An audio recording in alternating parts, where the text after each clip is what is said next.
José Romero Marval dice: padre, ¿qué opina de las persecuciones contra el padre Carlos Pan? No sé si lo conoce, padre, el padre Carlos Pan de México. Se me olvidó el nombre, no, él se cambió el nombre, no va mucho, pero Carlos Pan, no sé si sabe quién es, exorcista. Y los heraldos del evangelio, que ya eso es otro tema. Los heraldos del evangelio son otra cosa. Bueno, aquí dicen que le estarían dispuestos a decirle a Monseñor Isidro para que le ayude con la traducción. Me imagino que es lo del inglés. Bueno, padre, adelante. No, encantado. Además, llevo tiempo sin hablar con Monseñor Isidro, le tengo un gran cariño, le admiro muchísimo. Qué bueno, qué bueno, qué bueno. No entendí, se lo digo humildemente, yo se lo dije también a él, no entendía muy bien por qué dio el paso que dio, porque es un hombre que sabe teología, pero bueno, entiendo que hay muchos motivos que a mí se me escapan o que no tengo por qué saberlos. Pero bueno, ya que se acabó la época de las purgas estalinianas con León XIV, bueno, pues ya podemos, como dice la lectura, levantar la cabeza, se acerca vuestra liberación. Bueno, yo siempre hablo con libertad, pero es cierto que ahora hablo con una libertad mayor porque no sientes que una diana está sobre tu cabeza dispuesto, o el puntito rojo dispuesto a volarte la cabeza porque hay alguien en el Vaticano designado en acabar contigo. Pero bueno, el padre Carlos Spán apenas conozco nada, he leído alguna cosa en relación a este episodio que ha vivido ahora de intervención. Me llama la atención porque ya muerto el Papa Francisco, este ambiente de purga staliniana parece que ya había tocado a su fin. No sé, evidentemente me imagino que será porque da fruto, porque lo que da fruto tiene que ser perseguido,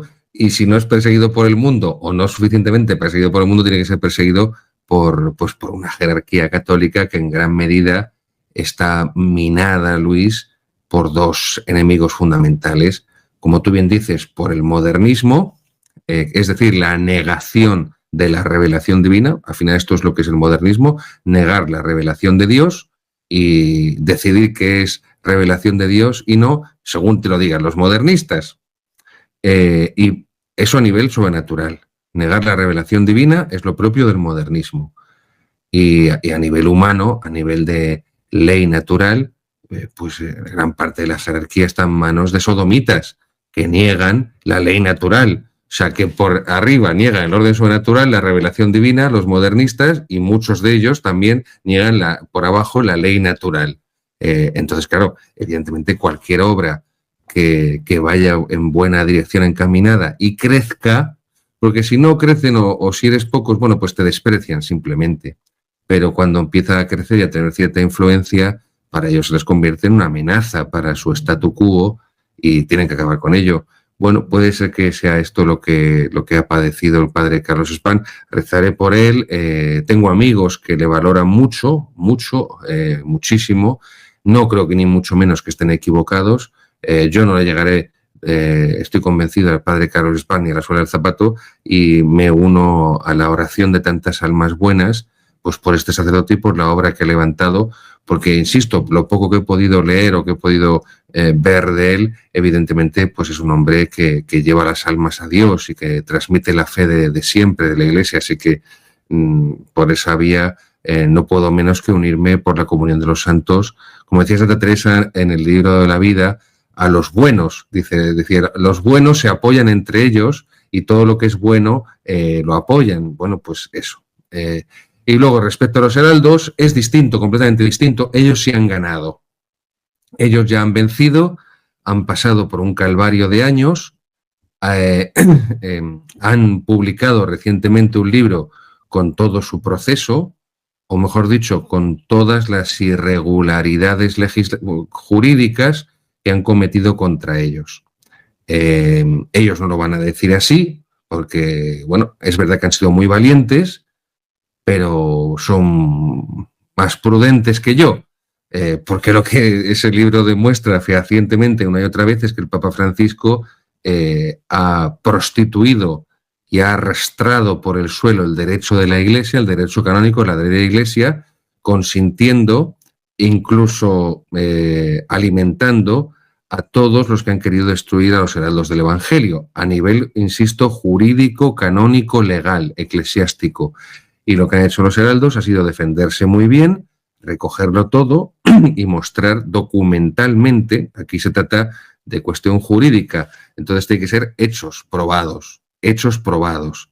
El derecho no juzga intenciones. Esto de los delitos de odio, aparte de ser una herencia protestante secularizada, es una barbaridad antijurídica, porque el derecho juzga hechos consumados, no juzga sentimientos subjetivos de las personas. ¿Cómo mides el odio de una persona? ¿Cómo lo mides?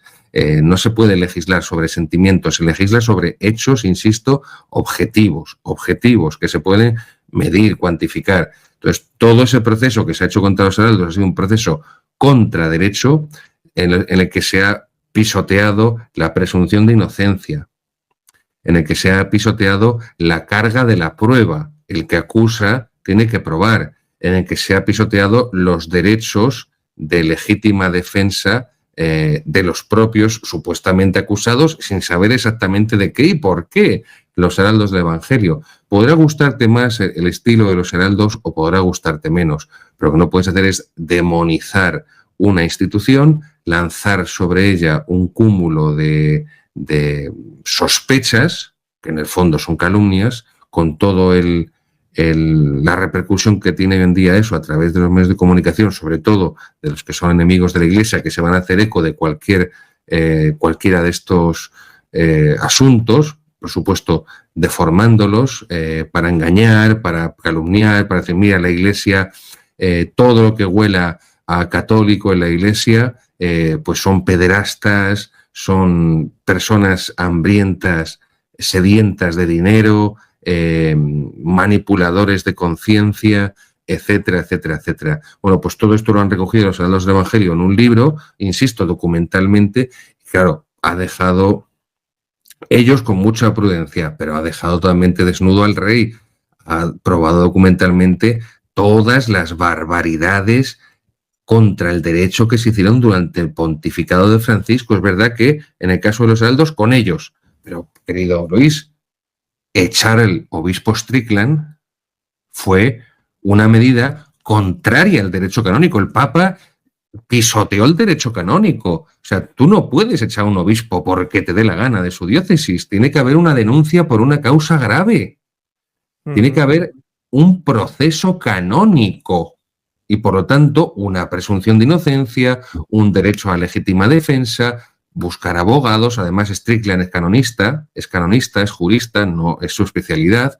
Tiene que haber un proceso, tiene que haber una sentencia, tiene que haber una apelación, tiene que haber unos testigos. Todo esto se lo saltó el Papa Francisco totalmente y le echó porque le dio la gana. Hay motivos detrás que tú y yo lo sabemos. Pues no nos dice Strickland, no lo vamos a decir nosotros. Pero es que eso es una barbaridad jurídica. No se puede echar a un obispo como si fuera un repartidor de pizzas, que ha llegado tarde con la pizza o se le ha caído y te llega la pizza que se le ha caído al suelo y le despides por eso. Podríamos decir lo mismo del obispo Dominique Rey en Frugy-Toulon, en Francia.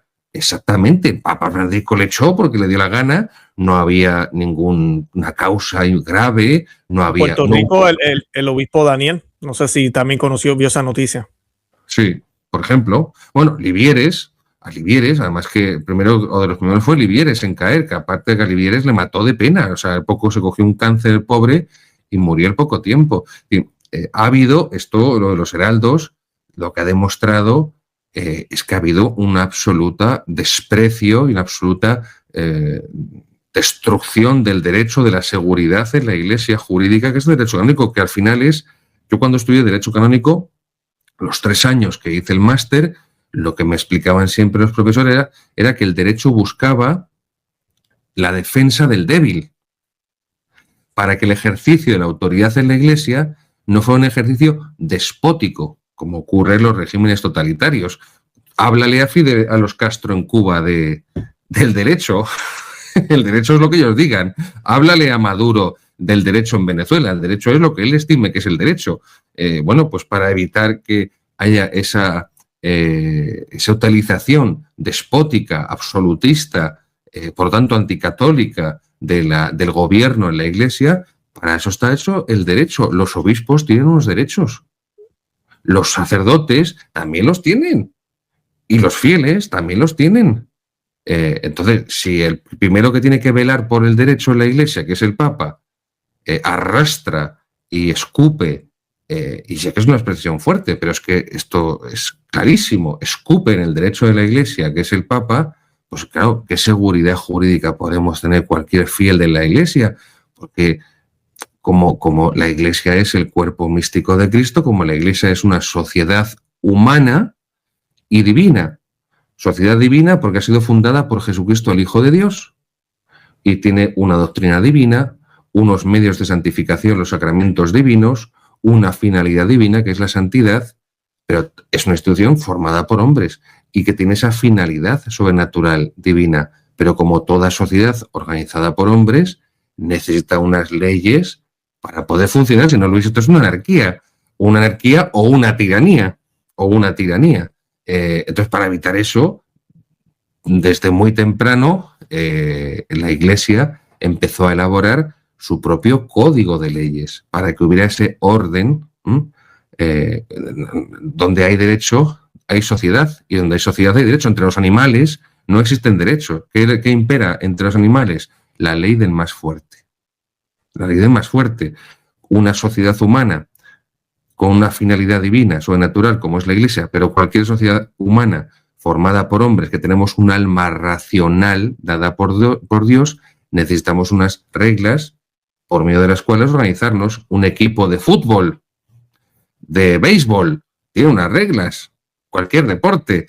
En la conducción por la carretera hay unas normas de tráfico. La Iglesia tiene sus propias normas, que son normas teológicas convertidas en leyes. Eso es el derecho de la Iglesia, la teología convertida en ley. Entonces, insisto, si el que tiene que velar por eso, que es el Santo Padre, el Papa, Romano Pontífice, el sucesor de San Pedro, no el sucesor de Cristo, el sucesor de San Pedro, es el primero que las aplica con absoluta parcialidad y solamente para unos y no para otros, no, porque se acusa a esta institución o a este sacerdote de que ha tenido conductas sexuales inapropiadas.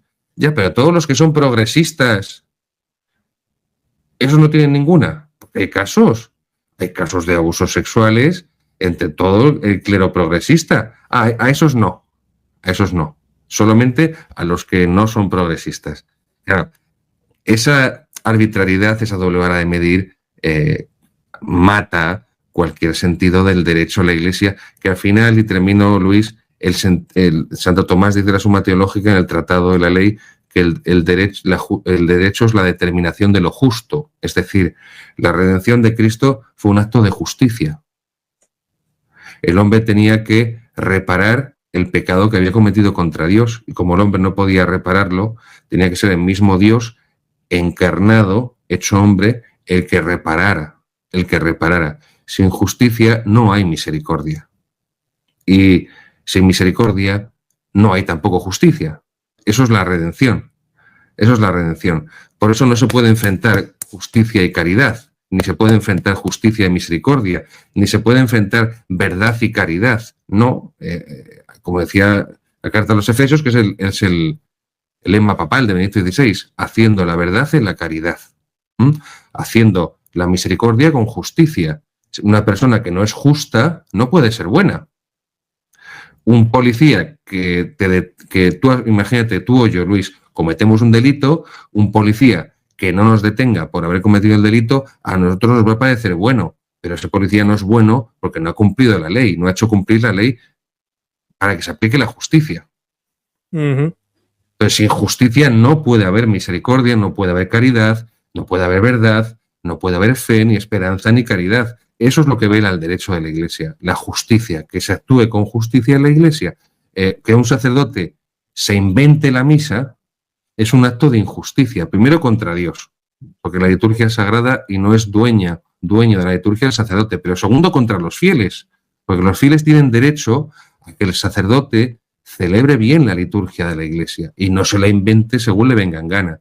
Por eso estos casos pues han sido y son tan sangrantes de ver cómo desde la propia cúpula de la Iglesia se ha actuado con injusticia suma contra, en este caso de los heraldos, una institución con miles de personas, con miles de familias, y en el caso del padre Carlos Spán, ya te digo, me llama más la atención porque ya se supone, encima, León XIV es canonista, es doctor en Derecho Canónico, y se entiende que él tiene un sentido de la ley en la Iglesia, que el Papa Francisco todo lo que fuera ley y todo lo que fuera norma lo aborrecía. Recuerda cuando se puso a lavar los pies a las mujeres el Jueves Santo y estaba prohibido en la liturgia. Decía que se lavara solo a hombres. Ya al año siguiente lo cambió.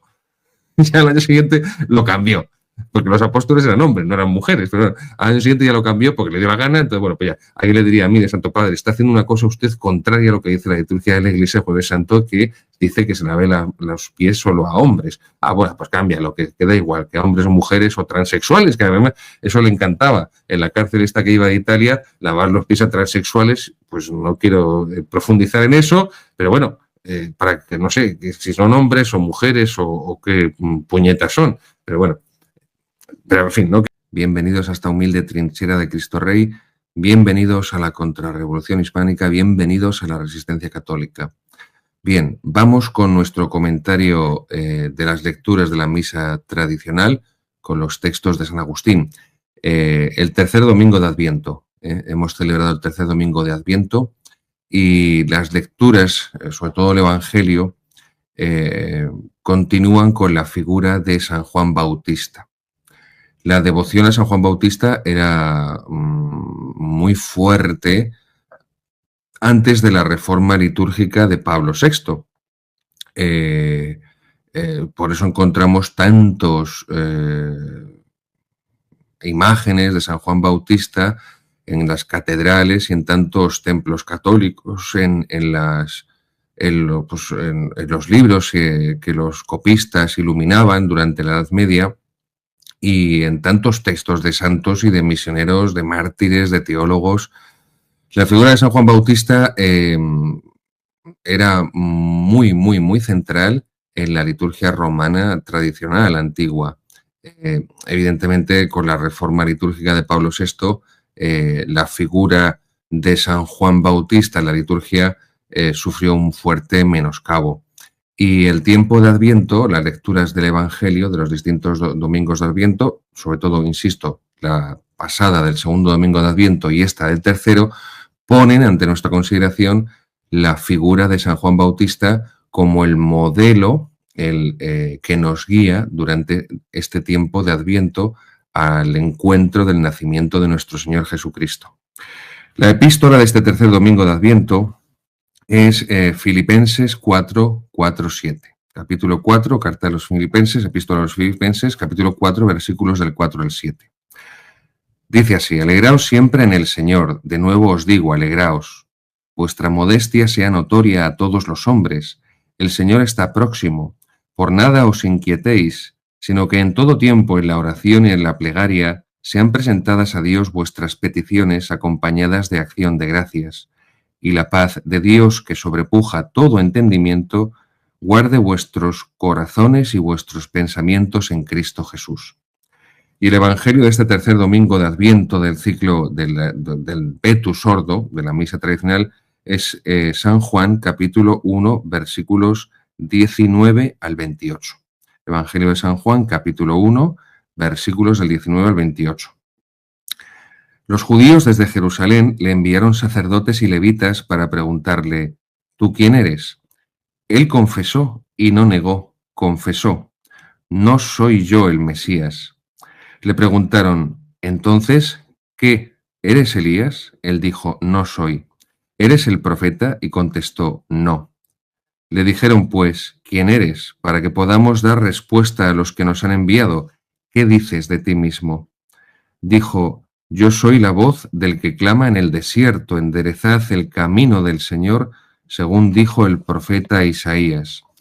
Los enviados eran fariseos y le preguntaban diciendo: pues, ¿por qué bautizas si no eres el Mesías, ni Elías, ni el profeta?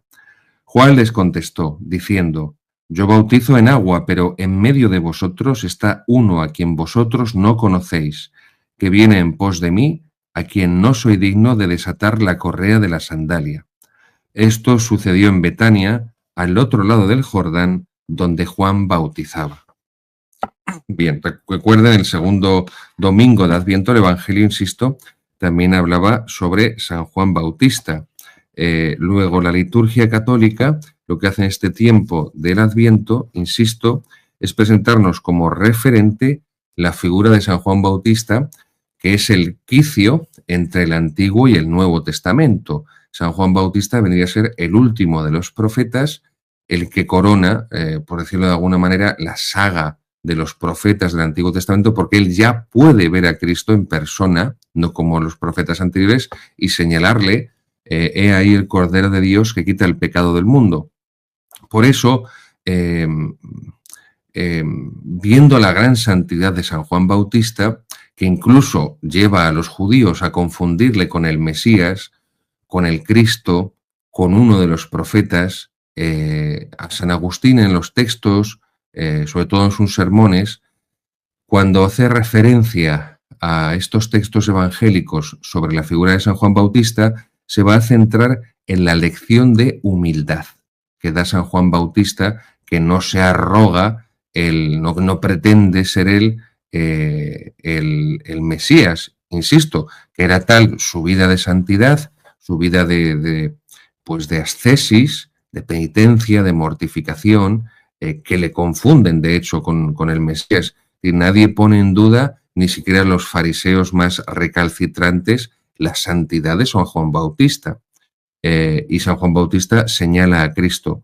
De modo que San Agustín se va a centrar, insisto, sobre todo en la humildad de San Juan Bautista. Por ejemplo, en su tratado, en su comentario sobre el Evangelio de San Juan, recuerde lo que siempre les digo, los dos mejores comentarios que existen sobre el Evangelio de San Juan, que invito a que los lean, es el de San Agustín y el de San Juan Crisóstomo. Son los dos mejores tratados, los dos mejores comentarios sobre el Evangelio de San Juan. Merece la pena leerlos, rezarlos, meditarlos, merece la pena releerlos, subrayarlos, anotar, seguir el texto evangélico con la explicación, insisto, de San Agustín y de San Juan Crisóstomo, los dos mejores comentaristas del Evangelio de San Juan. Y habla así San Agustín en ese tratado sobre el Evangelio de San Juan, en el libro cuarto, en el capítulo 11, dice: sabéis muy bien que Juan no buscaba su propio honor, sino el del juez de quien era pregonero, y porque siendo el mayor entre todos los nacidos de mujer, las palabras de Cristo, fue también el más humilde, y por eso mereció llamarse el amigo del esposo. A los demás profetas les fue concedido anunciar a Cristo, a San Juan señalarle con el dedo. Sigue diciendo San Agustín: Cristo vino tan humilde y escondido, tanto más escondido cuanto más humilde, que los pueblos, despreciando en su soberbia la humildad divina, llegaron a crucificar a su Salvador, convirtiéndole en su juez. Tanta fue la grandeza de San Juan Bautista que pudieron confundirle con el mismo Cristo, y tanta fue su humildad que confesó no serlo él. Sigue hablando sobre la humildad de San Juan Bautista, San Agustín, y en este tratado sobre San Juan, y también en el sermón 289.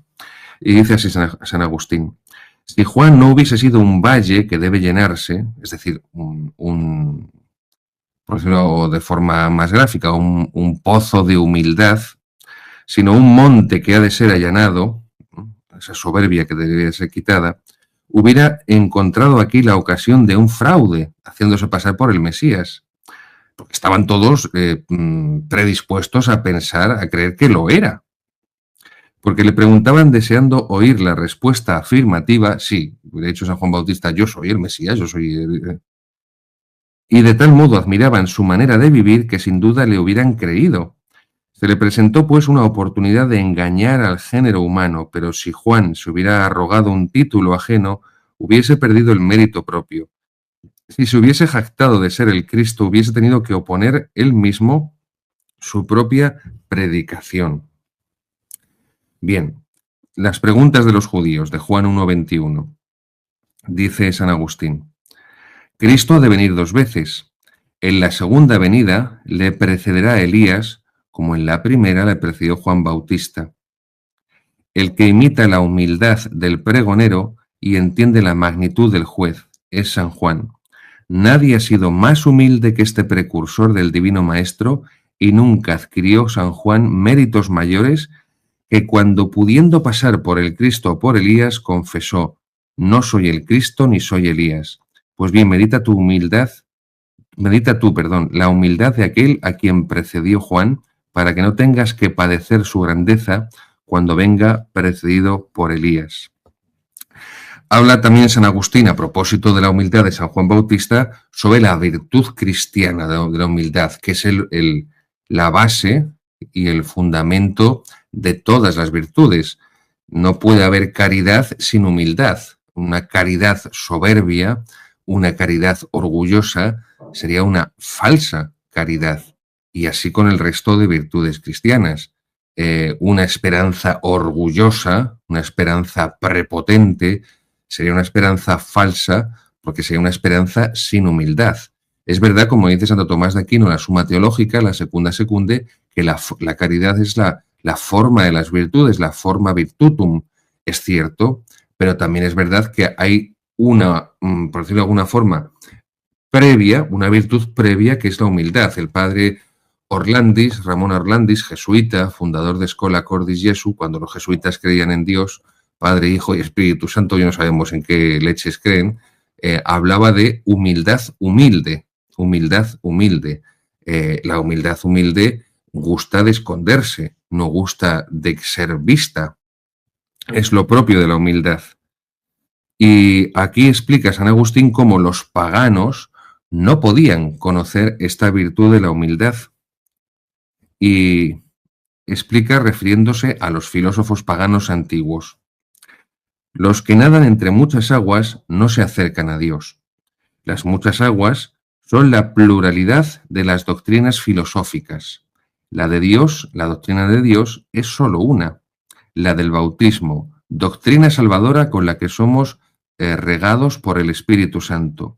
Muchas aguas, muchas doctrinas, como la casualidad, el hado. ¿Cuál es el agua que emana de la más íntima vena de la fuente de la verdad divina? La que nos enseña a confesar, y cita el Salmo 31, confesaré a Dios mi pecado y tú perdonaste mi iniquidad.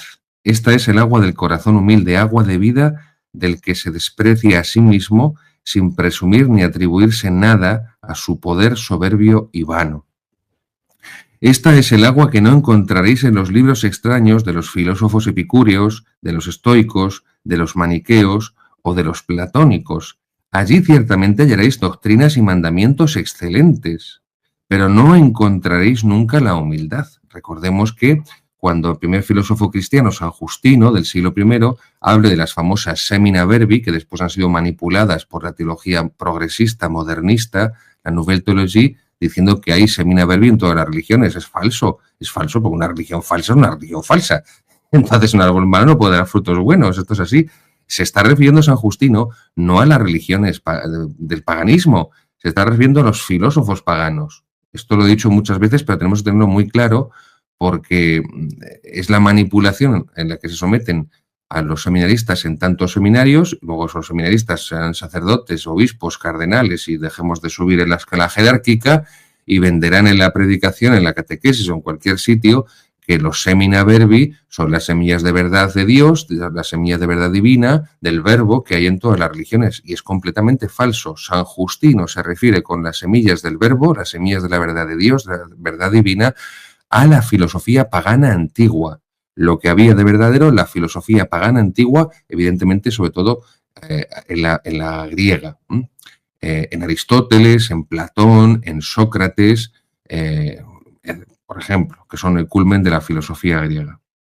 Pero la virtud de la humildad es algo no ya desconocido por el mundo pagano, sino que es algo inconcebible para el mundo pagano.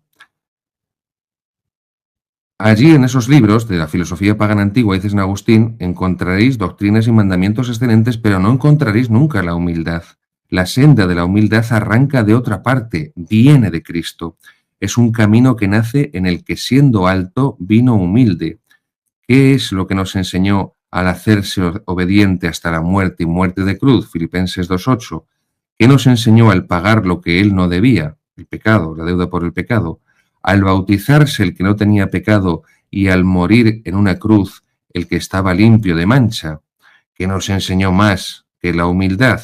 Yo soy el camino, la verdad y la vida, Juan 14. Por el camino de la humildad nos acercamos a Dios.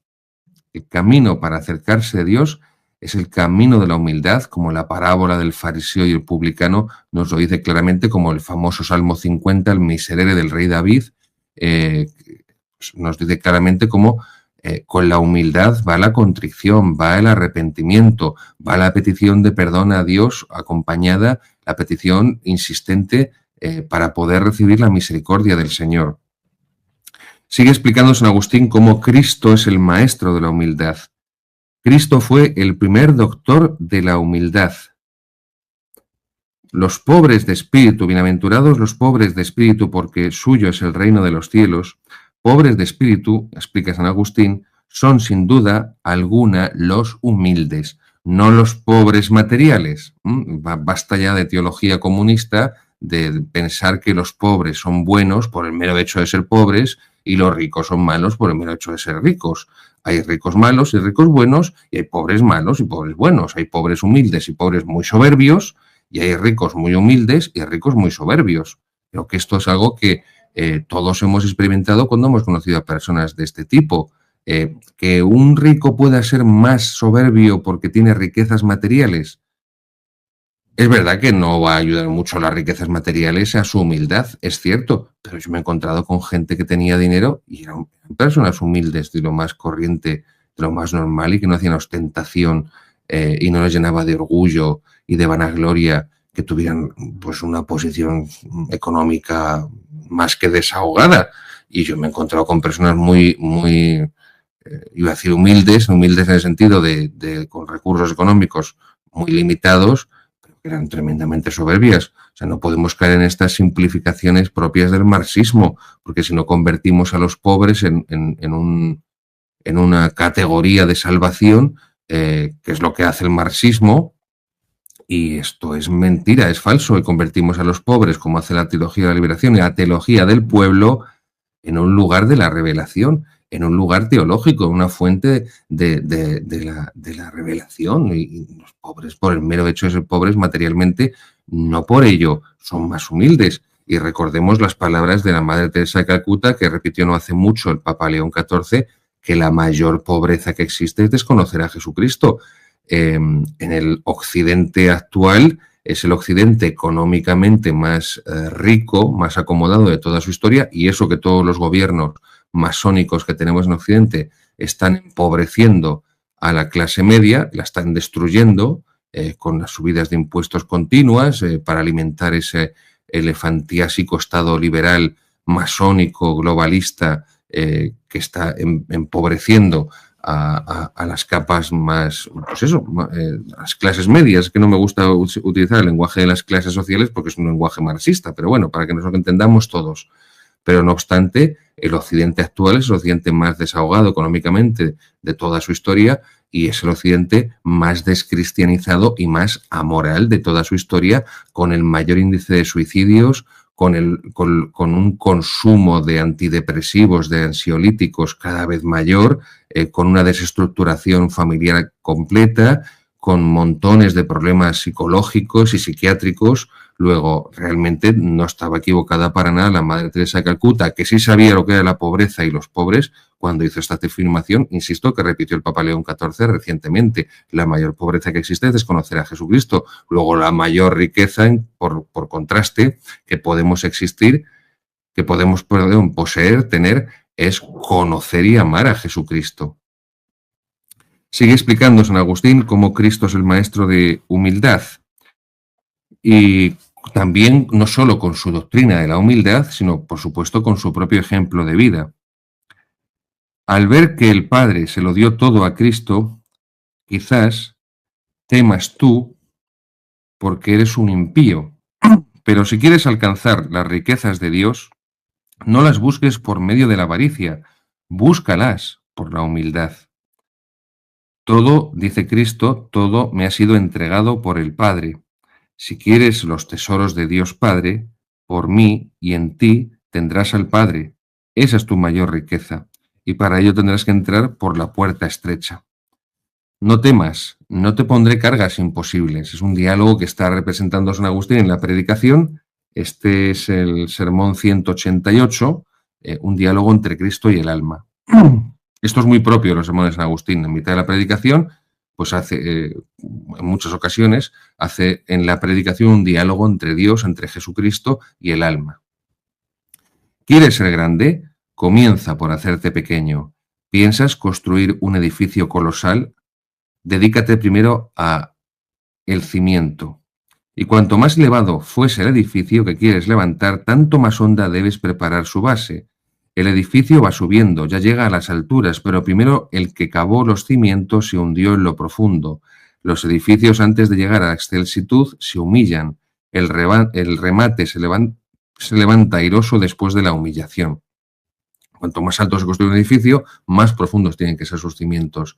Cuanto mayor santidad, a mayor santidad estamos llamados, es porque mayor tiene que ser la humildad a la que tenemos también que ser, a la que somos llamados para que se sustente ese edificio espiritual del resto de las virtudes. Y claro, los cimientos no se ven, pero es que de ellos depende todo el edificio. Por eso la humildad gusta de ocultarse, no de pavonearse. Mirad qué pobre soy, mirad qué víctima soy, cómo me han hecho esto, lo otro. Este es el camino, marcha por la humildad y llegarás a la eternidad. Estas son las frases. Benedicto XVI, gran lector, gran conocedor, grandísimo estudioso de toda la obra de San Agustín, tiene mucho este tipo también de frases, que son de un estilo muy agustiniano, en el sentido de las sentencias. Son como frases, como disparos, que además se quedan muy, muy grabados en el alma. Este es el camino, marcha por la humildad y llegarás a la eternidad. Por la humildad a la eternidad. Dios es la patria a donde vamos. Cristo, hombre, el camino que nos conduce a ella. Vamos a Él y por Él. ¿Temes todavía equivocar el camino? El que tanto pudo padeció hambre, sed y cansancio, fue preso, azotado, crucificado y muerto. Ese es el camino. Aprende, pues, oh hombre, y conoce a qué extremos de humildad llegó Dios por ti. Aprende la humildad de Belén, esa lección tan grande que te da un maestro todavía sin habla. En el paraíso tuviste la facundia que pudieron tener los hombres, y aquí tu Creador se ha hecho un niño y aún puede dar la suya el de madre. Tú, en aquel vastísimo lugar de ricos bosques que era el paraíso, te perdiste desobedeciendo por el pecado. Cristo se ha hecho hombre mortal, en tan estrecha posada de Belén, para buscar muriendo al que estaba muerto por el pecado y resucitarlo. Tú, hombre, quisiste ser Dios y pereciste en el intento. Él, Dios y hombre, quiso serlo y te salvó. Tanto pudo la soberbia humana que necesitó la humildad de Dios para poder curarse. Cristo se va a humillar encarnándose, naciendo en el pesebre de Belén, para curar la soberbia del hombre, que fue lo que le llevó a pecar, que es el pecado demoníaco, satánico por excelencia, el pecado de soberbia. Pasa después San Agustín a hablar de los 3 actos de la humildad. Si se dan cuenta, buscando esos textos de San Agustín, al final recoges un auténtico tratado sobre la virtud de la humildad. ¿Quién es soberbio? El que no hace penitencia confesando sus pecados para curarse con la medicina de la humildad. ¿Quién es soberbio? El que lo poco bueno que posee se le atribuye a sí mismo, menospreciando la misericordia divina. ¿Quién es soberbio? El que, aunque atribuya a Dios lo que Dios le dio, sin embargo insulta a los que no lo recibieron y se coloca por encima de ellos. Atended bien para entenderlo perfectamente. Primero, todo hombre o mujer debe hacer una penitencia saludable, pero una penitencia que sirva para corregirse y no para burlar a Dios. Recuerden en el programa anterior cuando nos explicaba el catecismo de San Pío X que el tiempo de Adviento es un tiempo de penitencia, es decir, es un tiempo de conversión. Penitencia en latín significa arrepentimiento. Cuando después de esta penitencia haya comenzado ya a vivir bien, debe meditar hondamente, no sea que atribuya a sus propias fuerzas lo que pudiera tener de bueno, y dar gracias a aquel de quien ha recibido el poder vivir santamente, al que le llamó e iluminó. Y con esto queda terminada la obra, ni mucho menos, todavía le falta no ensoberbecerse y compararse con los que no viven como él. Tal es la doctrina cristiana. Nadie obra el bien si no es por la gracia de Dios. Esto es un golpe de flotación a la herejía del pelagianismo, de Pelagio, del monje Pelagio británico, que sostiene que el hombre puede ser bueno sin la ayuda, no tiene necesidad de la gracia de Dios para obrar el bien. Lo que el hombre hace de malo es suyo, lo que hace de bueno se lo debe a Dios. Cuando comience a obrar el bien, que no se lo atribuya a sí mismo, y cuando sepa que no es suyo, que le dé gracias a Dios, que es quien se lo da. Y cuando sea justo, que no insulte al que no lo es, ni se ensalce sobre él. La gracia de Dios no se ha agotado en ti, y todavía sobra alguna para ese pobre. Habla San Agustín de cómo ese primer acto de humildad es reconocer que todos somos pecadores, pero no así en plural, en general, no, tú, cada uno de nosotros, yo. La lucha de esta vida, dice San Agustín, no permite a nadie vivir sin pecado. Nuestra paz, dice en el sermón, en la Ciudad de Dios, esto es de la Ciudad de Dios, en el capítulo 20, en el número 27. Dice así San Agustín: nuestra paz consiste en estar con Dios aquí por la fe, después cara a cara. Pero esta nuestra paz actual es más bien consuelo en la miseria que alegría en la felicidad. Hasta en nuestra justificación verdadera, puesto que nos lleva a la vida eterna, influye en mayor parte el perdón de los pecados que la perfección y las virtudes. Testimonio de ello es la oración que nos enseñó el Señor: perdona nuestras deudas, que no es lo mismo que ofensas. Pero bueno, no vamos a entrar a explicar eso. Oración destinada no precisamente a aquellos que viven con una fe muerta, sin obras, sino principalmente a los que viven con la fe que obra por la caridad, Gálatas 5. Y es que la razón sometida a Dios, pero encerrada en este cuerpo corruptible que tanto agobia el alma, no domina por completo la concupiscencia, por lo cual esta oración, perdona nuestras deudas, es necesaria para los justos también. Pues ciertamente, aun cuando dominen sus vicios, no lo hacen sin lucha, y así ocurre que en este lugar de flaqueza siempre se escapa algo incluso al que lucha bien, y así todos pecamos, si no descaradamente, por lo menos con charlas ligeras y con pensamientos pasajeros. Aun cuando venzamos, no hay paz completa, porque los vicios que se resisten pelean en lucha brava y peligrosa, y los que están dominados no nos dejan permanecer en tranquilo ocio, sino que requieren de vigilia constante. ¿Quién sino el soberbio puede presumir de que no necesita pedir a Dios perdónanos nuestras deudas? Ese hombre no es grande, sino que está hinchado y es fatuo, a quien justamente Dios resistirá, porque da su gracia a los humildes. Bien, habla también San Agustín en el sermón 135 de que los mismos santos han cometido pecados, exceptuando, por supuesto, a la reina de los santos, que es la Santísima Virgen María, corredentora y medianera de todas las gracias para nuestro querido amigo Trucho. ¿Quién es el que no tiene pecado? Comenzad por los sacerdotes. Dios les dijo: ofreced primero el sacrificio por vuestros pecados y luego por los del pueblo. Levíticos 16, Hebreos 7. Pero quizá me diréis que eso se refería a los sacerdotes del Antiguo Testamento. Mirad, hermanos, porque Dios lo quiso, yo soy sacerdote y sin embargo me reconozco pecador, y con vosotros me doy golpes de pecho, y con vosotros pido perdón, y con vosotros espero que Dios me sea propicio.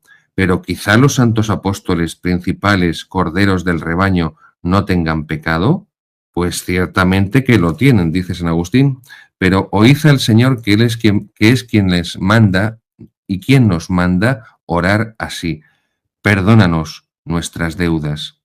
Podréis arguirme que tal oración les fue enseñada cuando todavía eran débiles. No, se ordenó a la Iglesia y a ellos para siempre.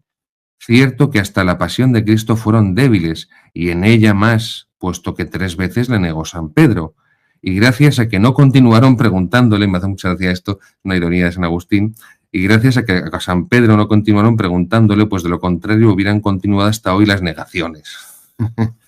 Cierto que después fueron santos y eximios los apóstoles, pero ¿vivieron sin pecado alguno?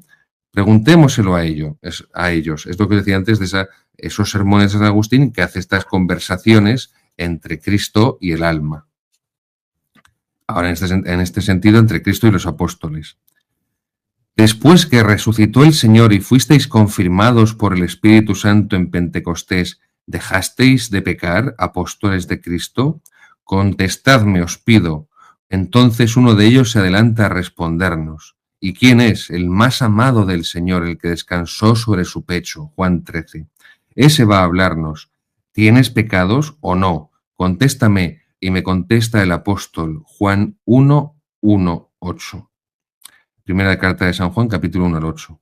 Si dijéramos que no tenemos pecado, nos engañaríamos a nosotros mismos y la verdad no estaría en nosotros. En 1946, después de la Segunda Guerra Mundial, hablaba Pío XII que el principal pecado de nuestra época era la pérdida del sentido de pecado. 1946, 1946, ¿verdad?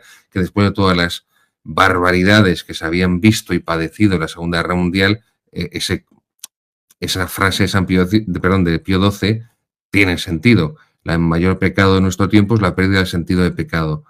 Hoy el sentido de pecado no es que se haya volatilizado evidentemente en el mundo, al contrario, el mundo contemporáneo, el mundo posmoderno llama virtud a lo que es pecado y pecado a lo que es virtud. Es que en la propia Iglesia, a causa de la metástasis modernista que sufrimos, se ha perdido también el sentido de pecado. Y el pecado en sí, la noción, el concepto, la verdad, la definición de lo que es el pecado, ha desaparecido en gran parte de la predicación y de la catequesis. Es verdad, queridos seguidores, que gracias a Dios, a su Santísima Madre Inmaculada, vosotros, igual que yo, conocéis sacerdotes buenos, sacerdotes fieles, sacerdotes católicos, sacerdotes que aman a Jesucristo, que quieren ser santos, que buscan la salvación de las almas, que sí predican del pecado. Pero la inmensa mayoría de los funcionarios eclesiásticos no predican del pecado, no explican lo que es el pecado, porque no tienen el sentido cristiano, el sentido de Cristo de lo que es el pecado. Y termina San Agustín, bueno, podríamos estar horas y horas y horas explicando este grandísimo tratado de San Agustín sobre la virtud de la humildad y por lo tanto contra el vicio de la soberbia, pero vamos a terminar con estas palabras que él recoge en el sermón 156. Nos dice: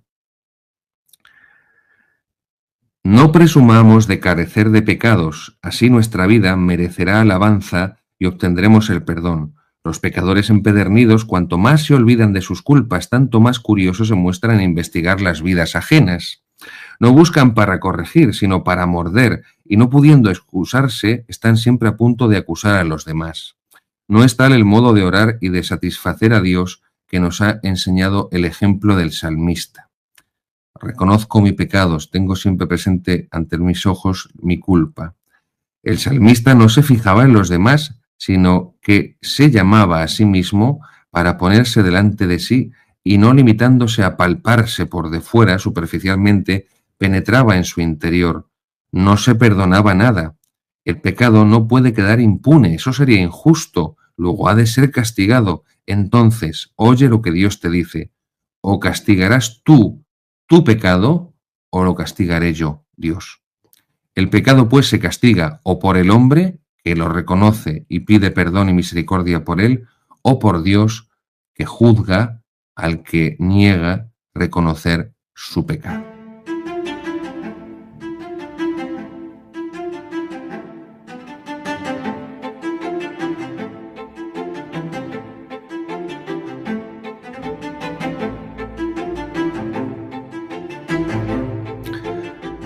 Queridos amigos, estamos en la segunda sección de Formación y la Tradición, la explicación del Catecismo de Monseñor Atanasio Schneider, Credo, Compendio de la Fe Católica. Recuerden, estamos en la segunda parte, la moral, ya vamos por el número 114. A día de hoy ya hemos explicado más de 100 números de la parte de la moral del Catecismo de Monseñor Schneider.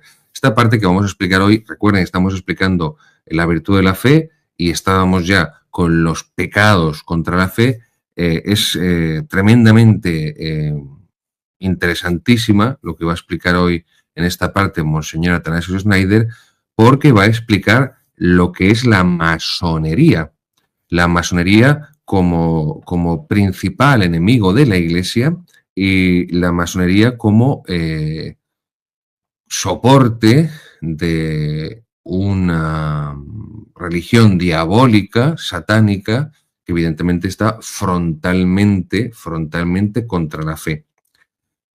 También he cogido algo de bibliografía que pasaré después a presentarles, porque es una cuestión, insisto, muy importante y necesitamos conocer bien qué es la masonería, la historia de la masonería,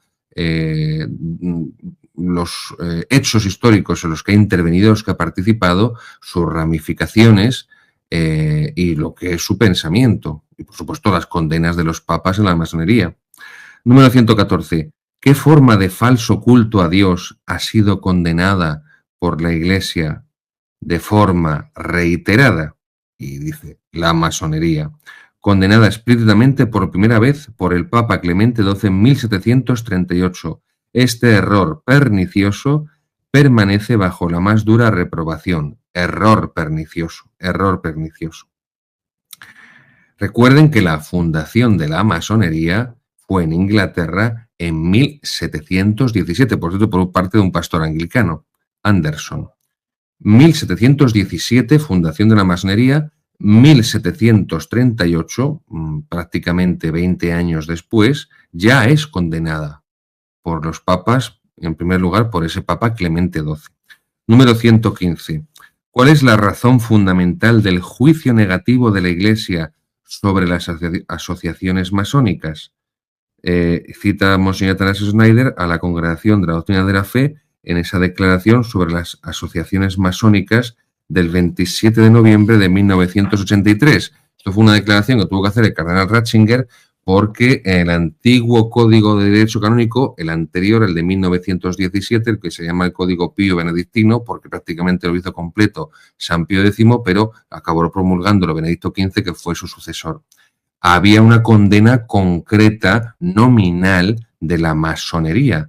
En el Código Nuevo de Juan Pablo II, el que rige hoy en día, de 1983, la condena nominal a la masonería desaparece. En el siguiente programa, en la siguiente entrega, que seguiremos explicando la cuestión de la masonería como falsa religión, ya les leeré el número del Código del 17 de Derecho Canónico y cómo cambió eso en el Código del 83, omitiéndola. Y eso obligó a que el cardenal Ratzinger, entonces prefecto de la Congregación para la Doctrina de la Fe, tuviera que hacer esa declaración reiterando que sí, que la masonería estaba condenada. Entonces, ¿por qué? La pregunta es obvia, ¿no? Pero ¿por qué se hace desaparecer del código? Precisamente cuando la masonería cada vez está más fuerte y tiene más influencia. Son estas preguntas que a más de uno nos hacen pensar.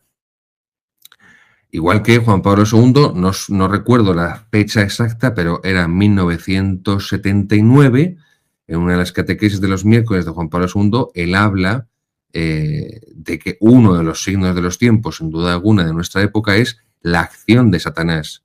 Creo que era un día, un miércoles, 1979, pues porque fuera un miércoles que coincidiera 29 de septiembre, San Miguel Arcángel, y hablaba de la oración de exorcismo de San Miguel Arcángel, compuesta por León XIII, que se reza en la misa tradicional al final, después del último evangelio de San Juan. Y decía que, bueno, que aunque se hubiera eliminado de la liturgia de la misa, pues que no se lo quita que no se pueda rezar por su cuenta. Bueno, pues otra pregunta que habría que hacerse, que cabe hacerse. Es decir, qué casualidad que cuando todos más vemos desatada la acción del demonio en este mundo, coincida con que se eliminó esa oración de exorcismo a San Miguel Arcángel contra Satanás de la Santa Misa. Qué casualidad, ¿no? Qué casualidad. No digo que haya una relación matemática de causa-efecto. Se quita la oración de San Miguel Arcángel de la misa y se desata la acción del demonio.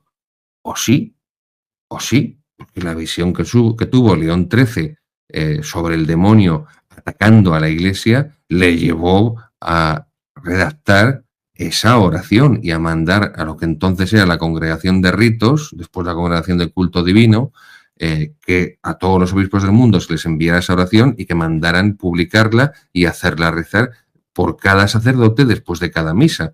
Pero bueno, número 116. ¿Por qué las asociaciones masónicas representan una falsa forma de culto? En sus grados inferiores, la masonería es una religión naturalista. El naturalismo es el sistema filosófico, el sistema de ideas que sostiene que no existe más que lo material. Es un materialismo. No existe el orden sobrenatural, el orden de la gracia, el orden divino, el orden de la revelación. No existe. Solamente existe lo material. Y por eso se llama naturalismo. El naturalismo en política es el liberalismo. El naturalismo en economía es el capitalismo y el naturalismo en teología es el modernismo. Recuerden esto, por favor, tomen papel y boli. Muchísimas personas, muchísimos seguidores me dicen que escuchan este programa de formación y atracción tomando apuntes, tomando notas. Pues escriban este esquema. Naturalismo, ideología o sistema filosófico que sostiene que no existe más que el orden natural, en el sentido de orden material, materialismo. No existe el orden sobrenatural. No existe.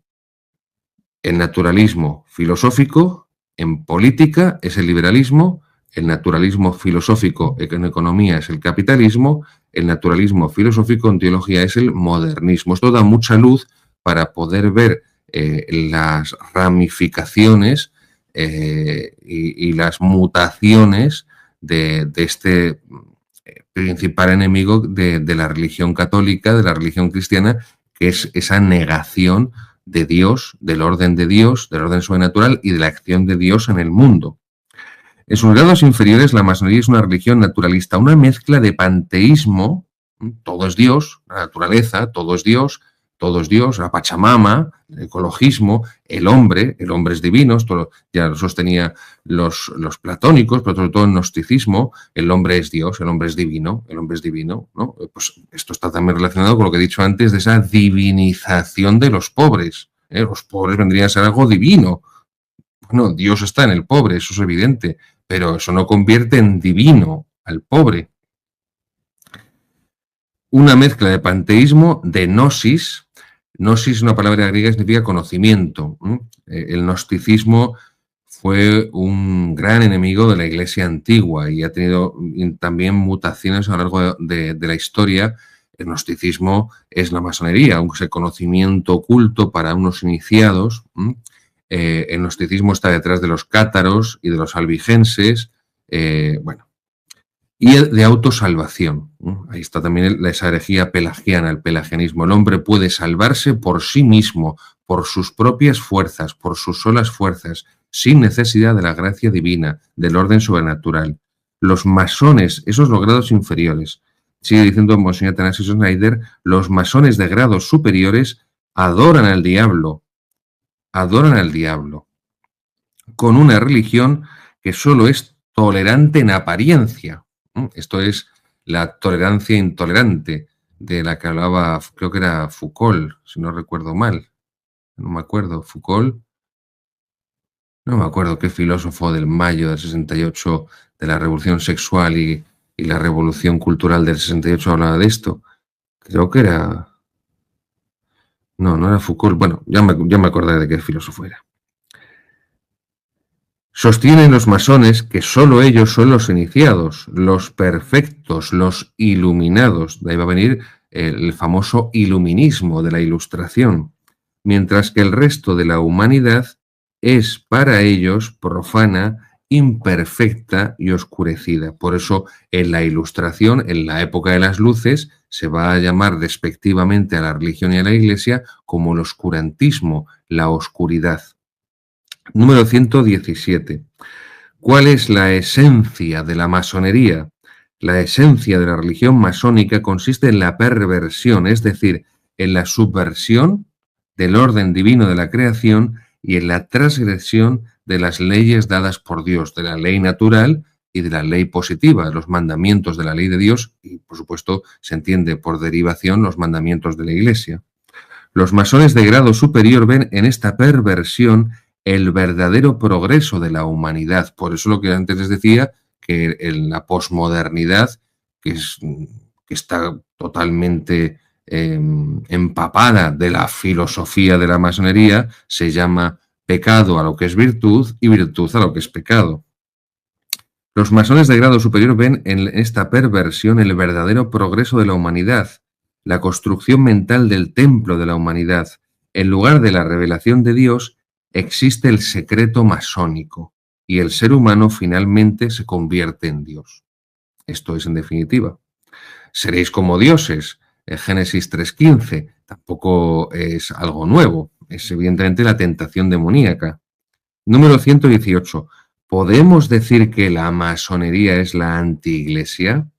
Y sin duda alguna responde categóricamente Snyder, sí, la masonería es una completa antiiglesia, donde todos los fundamentos teológicos y morales de la Iglesia Católica se convierten en su opuesto. Es decir, al anticristo le acompañará la antiiglesia, igual que la Iglesia es el cuerpo místico de Cristo y el demonio es el mono de Dios, que lo único que puede hacer es intentar imitar a Dios, pero evidentemente a la inversa, en lo malvado. Con el rechazo de la revelación divina, la masonería también rechaza la ley natural. Por eso vemos la promoción del homosexualismo, de la ideología de género. Este es el punto exacto que conduce a todos los sistemas políticos e ideológicos totalitarios. Negar la ley natural implica negar el derecho natural. Es decir, la Constitución cristiana, el orden social de la sociedad, de la comunidad política. ¿Cómo se demuestra que la masonería es verdaderamente una secta? Número 119. ¿Cómo se demuestra que la masonería es verdaderamente una secta?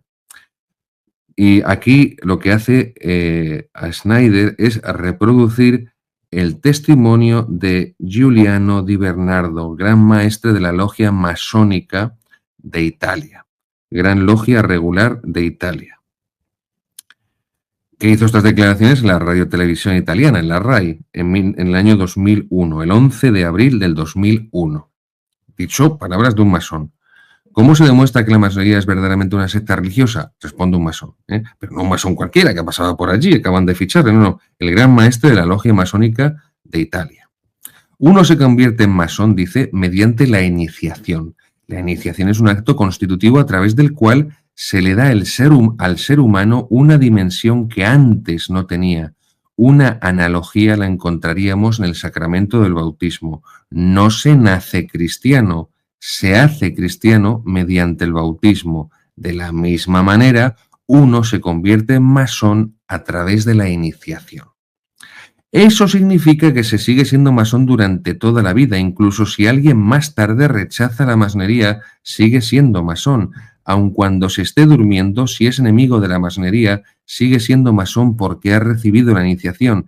Y la iniciación es un acto santo. Fijaros cómo invierten, cómo subvierten el sentido de la palabra santo, de la palabra sagrado, que es la palabra que mejor define a Dios. Como dice el Antiguo Testamento, santo, santo, santo es el Señor, Dios del universo. Por eso esa oración que define así a Dios, esas palabras de la Sagrada Escritura pasan a la liturgia católica de la Santa Misa. Es la definición de Dios, el Dios 3 veces santo, la santidad, el mayor atributo de Dios. Bueno, pues es verdad que ha habido y hay libros que relatan el testimonio de conversión de antiguos masones que han abandonado la masonería y han abrazado la fe católica. Pero es cierto que ellos mismos reconocen en esos libros lo que les costó salir de la secta. Número 120. ¿Cómo se demuestra que la masonería es una secta gnóstica y en última instancia satánica?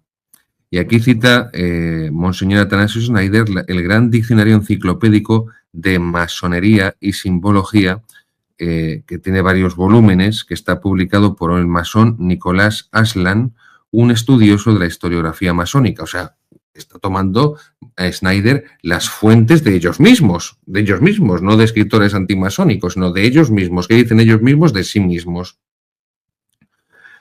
Afirma este masón: 1. El anticristo es como el polo negativo necesario para toda la manifestación del progreso.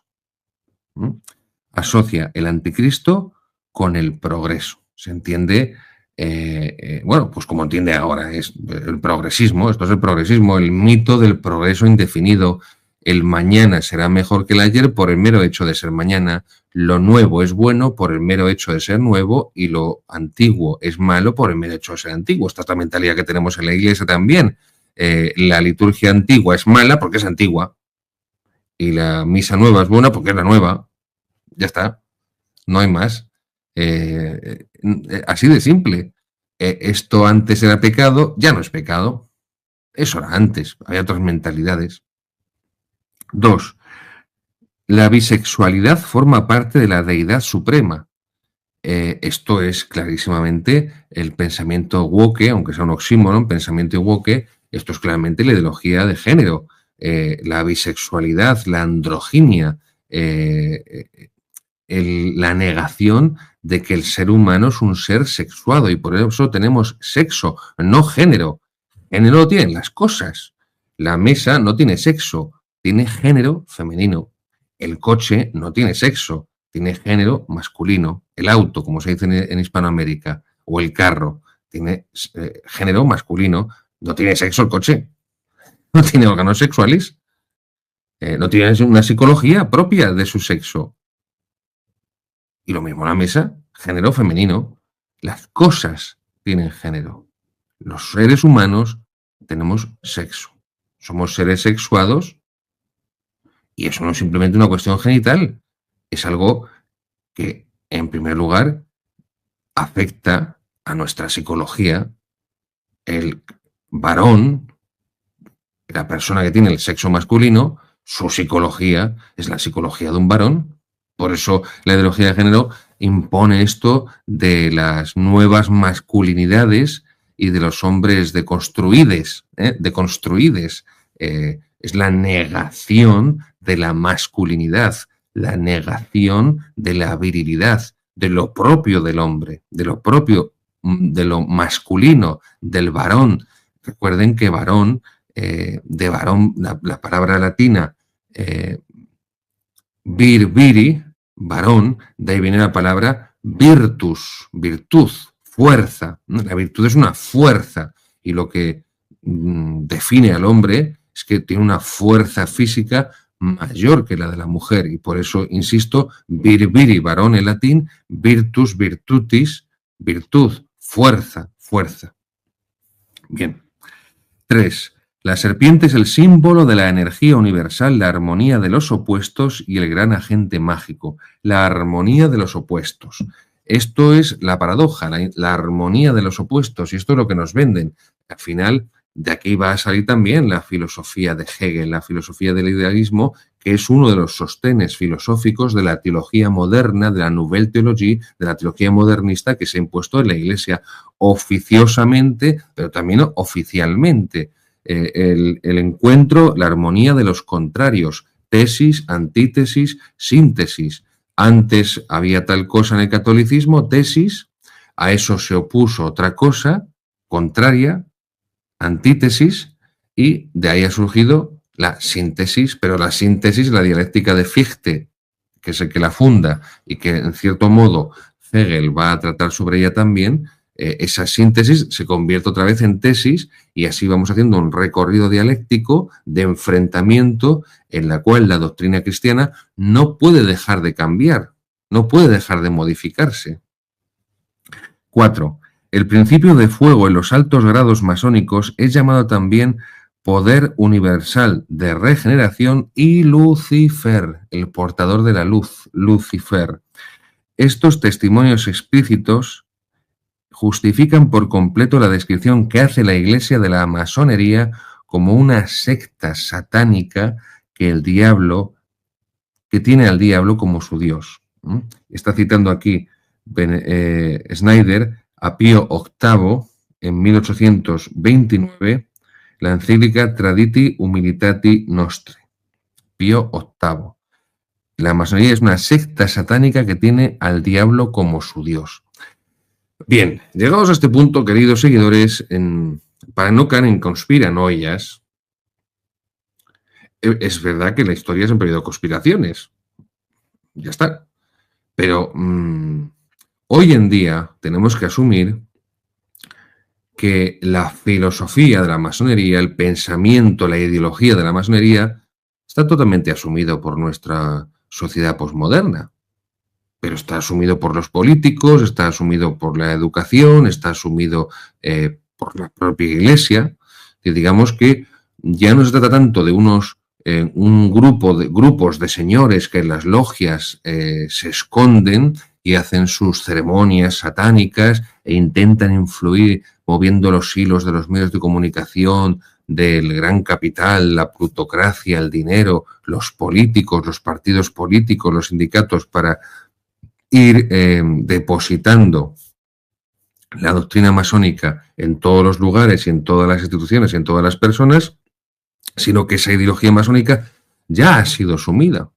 Ya ha sido asumida. Tenemos que ser conscientes de que vivimos en unas sociedades, al menos en Occidente, que están totalmente trufadas de masonería, del espíritu de la masonería, de las creencias masónicas. Número 121. ¿Cómo ha descrito el magisterio de la Iglesia las acciones de la masonería? Y cita aquí Monseñor Atanasio Schneider al Papa León XIII en la Carta Apostólica Preclara Gratulationis Publicae de 1894. También es curioso, llama la atención, que los papas antes del Concilio Vaticano II todos hablaran de la masonería y después del Vaticano II ningún papa hable de la masonería. No sé si alguna vez hizo referencia ya a Benedicto XVI. Creo que una o dos, puede ser, si no recuerdo mal, hablo de memoria, se refiere a ella algo así informal, ¿no? Algo así de forma más informal en alguna conversación. Pero llama la atención, ¿eh?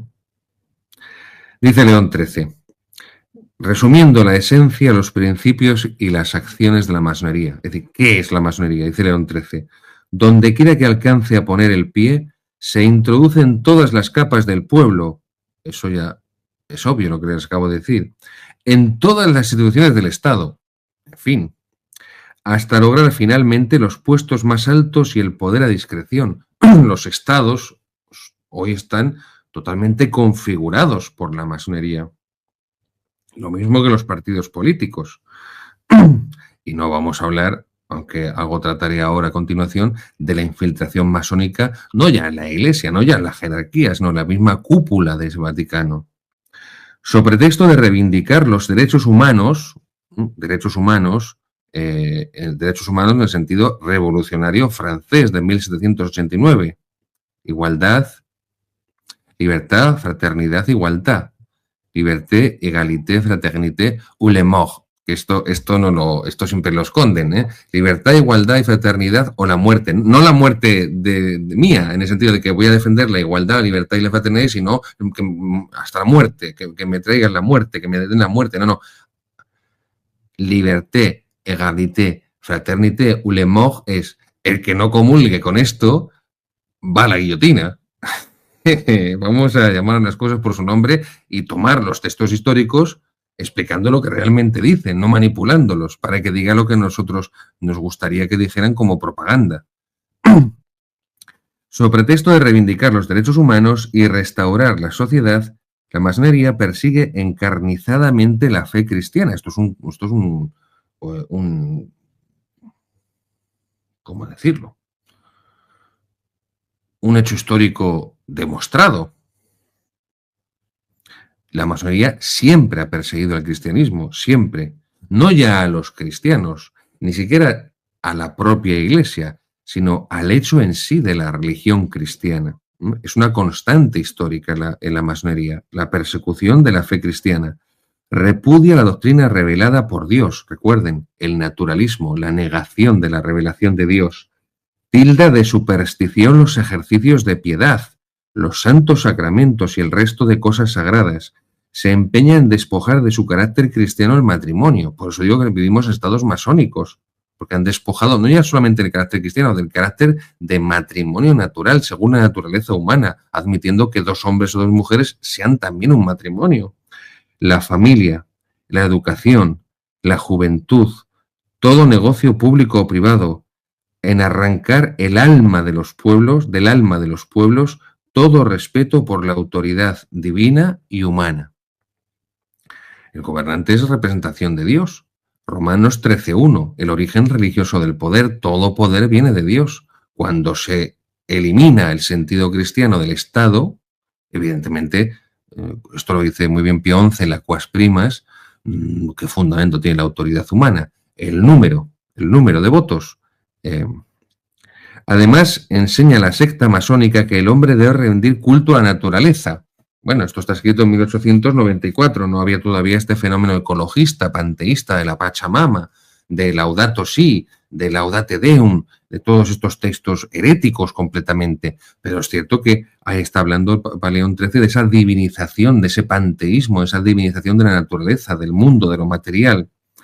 Además, enseña la secta que el hombre debe rendir culto a la naturaleza, deduciendo de ella sola los principios y las normas de verdad, moralidad y justicia. Bueno, pero esto no lleva a la ley natural ni mucho menos, al contrario, ya lo ha explicado antes el Papa, la masonería subvierte la ley natural, el orden natural, que es el soporte del orden sobrenatural, del orden divino, del orden revelado, del derecho natural. De esta manera, como es manifiesto, se impulsa al hombre a la moral, se impulsa al hombre y a la moral a las costumbres de vida paganas, las que se hacen hoy día aún más licenciosas por los incentivos que se multiplican. Insisto, en 1894, que vamos a hablar hoy de ese paganismo, ese neopaganismo, esos neopaganos que son mucho peores que los paganos antiguos, porque los paganos antiguos desconocían a Cristo. Estos son neopaganos, es decir, son apóstatas, porque se supone que han conocido a Cristo, que han recibido el bautismo, que han conocido algo de la fe católica, que han nacido y se han criado en sociedades supuestamente cristianas o en un ambiente cultural cristiano, pero son poscristianos, son apóstatas. Es mucho peor un apóstata que un pagano. Bueno, pues los que se hacen hoy día más licenciosas estas costumbres paganas por los incentivos que se multiplican, pues ya no digamos con Internet cómo se ha multiplicado y con la sociedad del consumo y con el consumismo esto. Bueno, pues esto va a seguir tratando más pormenorizadamente la masonería, Monseñor Atanasius Schneider. Dios mediante, el próximo programa traeré esos textos para que podamos compararlos del derecho canónico del 17, de Benedicto XV, sobre cómo se condena solemnemente la masonería y cómo eso, en el código actual del derecho canónico del 83, pues queda completamente volatilizado, desdibujado. Y no concluyo esta segunda parte del Catecismo de Monseñor Atanasius Schneider, Credo Compendio de la Fe Católica, publicado por nuestros amigos de la Asociación Luz de Trento. Se lo recomiendo. No, este catecismo no puede faltar en la casa, en la biblioteca de ningún católico, con unas orientaciones bibliográficas sobre la masonería.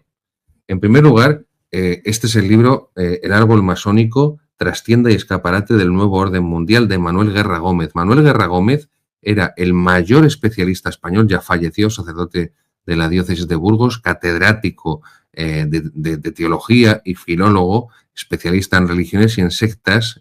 Su gran obra es el Diccionario Enciclopédico de las Sectas. Otro día les hablaré de él. Esta es su obra de madurez, la última obra que él escribió sobre la masonería. El árbol masónico, trastienda y escaparate del nuevo orden mundial. Manuel Guerra Gómez, editorial Digital Reasons. Este libro ya es del año 2017, son 500 páginas. Insisto, el mayor especialista que había sobre la masonería en España, Manuel Guerra Gómez, El árbol masónico. El segundo gran experto en masonería en España y en toda la lengua hispana era Ricardo de la Cierva, también fallecido, un grandísimo historiador. Este libro no es fácil de encontrar. Yo les pido que busquen, porque tiene muchos libros sobre la masonería, Ricardo de la Cierva, El secreto masónico desvelado, el anticristo, los signos, perdón, del anticristo, y este es uno de los mejores libros que él tiene, que es Las puertas del infierno, la historia de la Iglesia jamás contada. Lo pueden encontrar en páginas como, en aplicaciones como Todo Colección, iberlibro.com, de segunda mano. Merece la pena. Esto es todo, son 900 páginas. Este libro a mí me sirvió, yo lo leí siendo seminarista, recién entrado al seminario, y siempre me aportó mucha luz. Un grandísimo historiador y un grandísimo experto en la masonería y, por supuesto, en la historia de la Iglesia Católica y la historia de España. Ricardo de la Cierva, Las puertas del infierno, la historia de la Iglesia jamás contada, editorial Fénix. Por cierto, Ricardo de la Cierva, grandísimo conocedor de la historia de la Compañía de Jesús, especialmente de toda la revolución comunista que se vive en la Compañía de Jesús a raíz de del Vaticano II y de la llegada al generalato del padre Arrupe. Bien, y por supuesto no podía faltarnos Asesinato en grado 33 de nuestro queridísimo y admirado padre Charles Moore. Asesinato en grado 33. Aquí explica también muy bien y este sí que es bastante breve. Aquí estamos hablando de, pues eso, 200, no llega a 180 páginas. Está en Amazon, Asesinato en grado 33, Charles Moore, la investigación del cardenal Gañón sobre la masonería en el Vaticano. Aquí explica perfectamente la infiltración masónica en las más altas cúpulas del Vaticano. El cardenal Baggio era un cardenal masón y fue el que durante 12 años la Congregación de Obispos estuvo nombrando obispos. El cardenal Baggio, masón. No vamos a hablar ya, por supuesto, de Bugnini, el que se inventa la misa nueva, la misa actual de Pablo VI, que también estaba metido en la masonería y por eso le destierra a Pablo VI la nunciatura de Irán sin ser diplomático, en lugar de hacerle cardenal después de que él habría sido quien ha hecho toda la reforma litúrgica del Concilio Vaticano II y que era liturgista, no era un diplomático. A las nunciaturas envía a los diplomáticos de carrera, a las nunciaturas del Vaticano, no a teólogos o a liturgistas. Y el más fácil de encontrar, y que es un magnífico compendio de un gran admirado, y por supuesto admirado y grandísimo amigo Alberto Bárcena, publicado no hace mucho y que es muy fácil encontrar, Alberto Bárcena, Iglesia y Masonería, las dos ciudades, editorial San Román. Aquí son 320 páginas, como mucho. Iglesia y Masonería, las dos ciudades, editorial San Román, Alberto Bárcena. Yo les diría que estos dos son los más actuales, los más recientes, los más fáciles de encontrar. Asesinato en grado 33 del padre Charles Moore, que le mandamos un gran saludo desde aquí y le encomendamos nuestras oraciones. Lo mismo también a nuestro querido amigo Alberto Bárcena, Iglesia y Masonería, las dos ciudades, editorial San Román. Además, aquí en esta edición, Alberto Bárcena, aparte de explicar perfectamente toda la historia de la masonería y todas sus ramificaciones, hace un comentario a la encíclica contra la masonería. Ustedes a lo mejor no lo saben, queridos seguidores. Hay una encíclica papal contra la masonería. La escribió León XIII, la encíclica Humanum Genus. Ojalá algún día pueda explicarla, como expliqué la Quas Primas de Pío XI. Búsquenla, está en la página del Vaticano. Todavía no la han quitado, gracias a Dios en su infinita misericordia. Pero con el tucho en doctrina de la fe, cualquier cosa es posible. Cualquier cosa es posible. Humanum Genus, de León XIII. Ahí explica perfectamente lo que es la masonería y los frutos perniciosos que ha cosechado y que ha producido la masonería.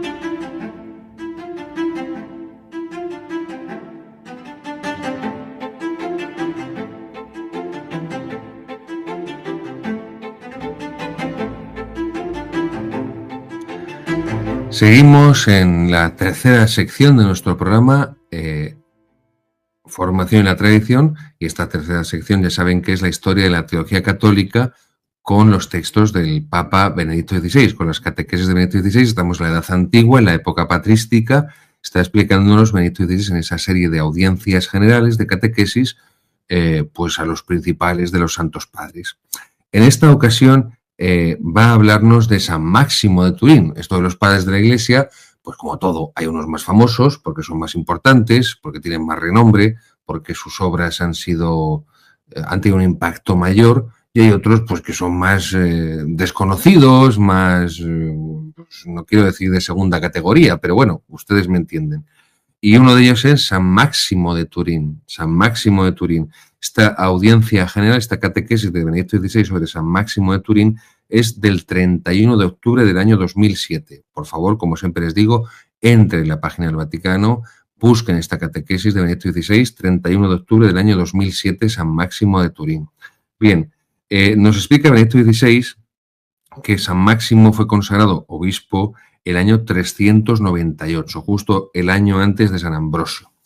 En teoría, hoy tocaría explicar, porque lo estamos haciendo cronológicamente, a San Ambrosio de Milán. Lo que pasa es que como San Ambrosio de Milán da para mucho, no quería extenderme demasiado en el programa de hoy. Así que, Dios mediante, en el próximo ya explicaremos a San Ambrosio de Milán, que tiene una importancia decisiva tanto en la historia de la Iglesia Católica, como también en la historia de la teología católica, como también en la historia de la liturgia romana.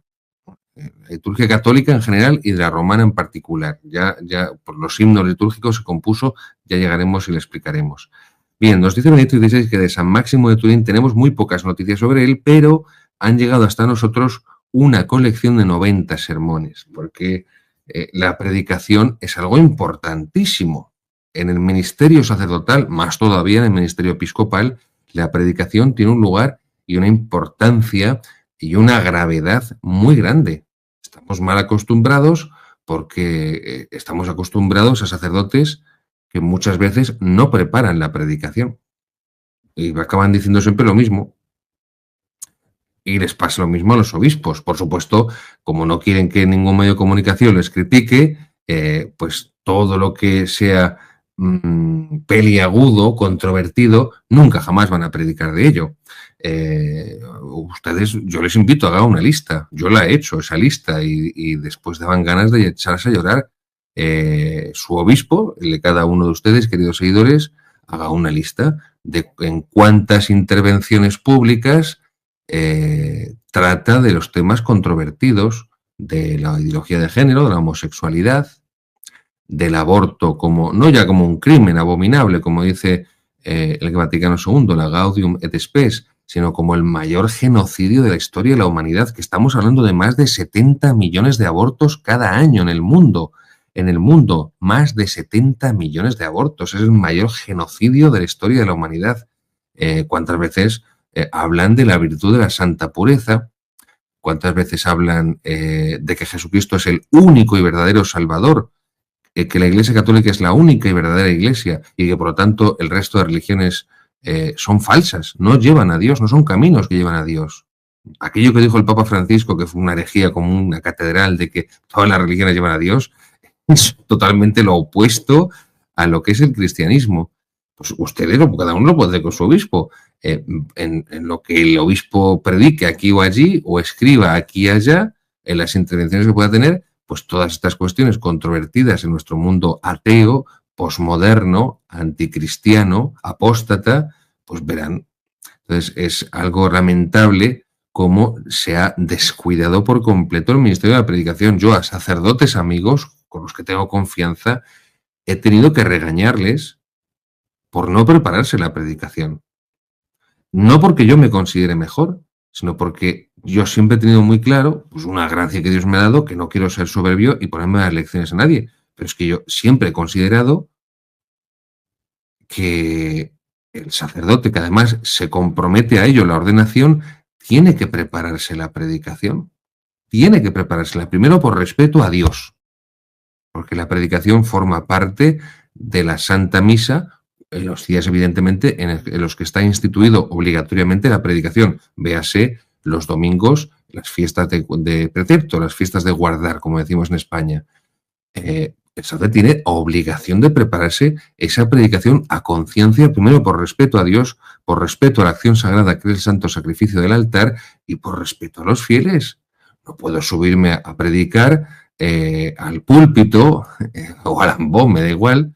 No puedo subirme a predicar, ponerme a predicar sin haber preparado nada mínimamente. Me parece una falta de respeto hacia Dios primero y después hacia los fieles y después hacia uno mismo, porque es tu misión como sacerdote. Recuerda las palabras de San Pablo, la fe viene por la predicación, fides ex auditu. Así se ha transmitido el cristianismo, por la predicación, por la predicación. Jesucristo no dijo a los apóstoles, id y escribid. Les dijo, id y predicad. Id y predicad. Vale, esa predicación se pone por escrito, de acuerdo. Pero id y predicad, la transmisión de la revelación, la tradición apostólica. Bueno, pues hubo un tiempo, no tan lejano, no hay que irse al siglo IV con San Máximo de Turín, en el que los obispos se preparaban de verdad la predicación y por eso sus piezas de predicación, oratoria, sus sermones, han pasado a través de siglos y han llegado a nosotros. Ahí tenemos ese monumento que son los sermones de San Agustín, una joya. Ahí tenemos ese otro monumento que son los sermones litúrgicos de San Bernardo. Pero podemos hablar también de los sermones de San Juan de Ávila, otra joya, otra pieza, no ya solamente impresionante en cuanto a oratoria sagrada, en cuanto a predicación, a exposición, sino en cuanto a doctrina. Pero no hay que irse tampoco a grandes santos y a grandes teólogos y místicos, porque dice, bueno, San Agustín, un grandísimo teólogo, San Bernardo, otro grandísimo teólogo, San Juan de Ávila, otro grandísimo teólogo, el cura de Ars, los sermones del cura de Ars, por favor, si alguien no ha leído la vida del cura de Ars, la más famosa y la más clásica de todas, que es la de Trochu, el cura de Ars pasaba horas preparándose los sermones, escribiéndolos de su puño y letra. En Ars se conserva la pequeña biblioteca que tenía el cura de Ars, 2-3 baldas. ¿Cuáles eran los libros? Uno, por ejemplo, me llamó mucho la atención, que era el famoso Ejercicio de Perfección y Virtudes Cristianas del padre Rodríguez, un jesuita español. Ese libro fue durante 4 siglos en la Compañía de Jesús. Insisto, cuando los jesuitas creían en Dios, era el libro obligatorio de lectura, de oración, de referencia, de lectura en el refectorio, en el comedor durante las comidas, etcétera, etcétera. Bueno, pues el cura de Ars estudiaba y pasaba horas preparándose con esos libros sus predicaciones. Es decir, la predicación sagrada antes era una cosa considerada muy seria y muy importante. Por eso han llegado también hasta nosotros, como les decía, tantos sermonarios, tantas colecciones de sermones, muchísimas, que ya se lo daban hecho al sacerdote. Y tú lo que tienes que hacer, aquí tienes un libro, el sermonario, estas son las lecturas de la misa de este domingo, saca de ahí, que te doy hecho el sermón, saca de ahí que un sermón larguísimo, que tienes un montón de ideas y de argumentos para prepararte tú la predicación. Bueno, pues han llegado hasta nosotros casi 90 sermones de San Máximo de Turín. Dice Benedicto XVI cómo San Máximo logró unir al pueblo cristiano en torno a su persona de pastor y de maestro. La ciudad de Turín estaba amenazada, estamos en el siglo IV, las invasiones bárbaras. La ciudad de Turín estaba amenazada por diversos grupos de bárbaros que, tras penetrar por las fronteras orientales, avanzaban hasta los Alpes occidentales. Por esto, Turín estaba constantemente protegida por guarniciones militares y en los momentos críticos se convertía en el refugio de las poblaciones que huían del campo y de los centros urbanos porque carecían de protección. San Máximo reaccionó ante la degradación civil del poder político que se hundió por las invasiones bárbaras, ante la disgregación. No se queda la predicación de San Máximo en generalidades, en vaguedades. Se especifica porque se dirige a un núcleo selecto de la comunidad cristiana. San Máximo de Turín predica una relación profunda entre los deberes del cristiano y los del ciudadano. Esto es todo lo contrario a lo que ese filósofo liberal Maritain, el mentor, desgraciado mentor de Papa Pablo VI, ideó con eso del mito de la nueva cristiandad, que Eulogio Palacios, un gran filósofo tomista español, echó por tierra. La diferencia entre ciudadano y persona, individuo y persona. Pero bueno, no vamos a entrar ahí porque nos llevaría muy lejos y no explicamos a San Máximo de Turín. Dice Benedicto XVI, se puede ver con claridad los cambios históricos que se producen en la relación siglo IV entre el obispo y las instituciones ciudadanas, contando ya con el apoyo de una legislación que pedía a los cristianos que contribuyeran al rescate de una sociedad política que se hundía al derrumbarse las autoridades civiles del Imperio Romano.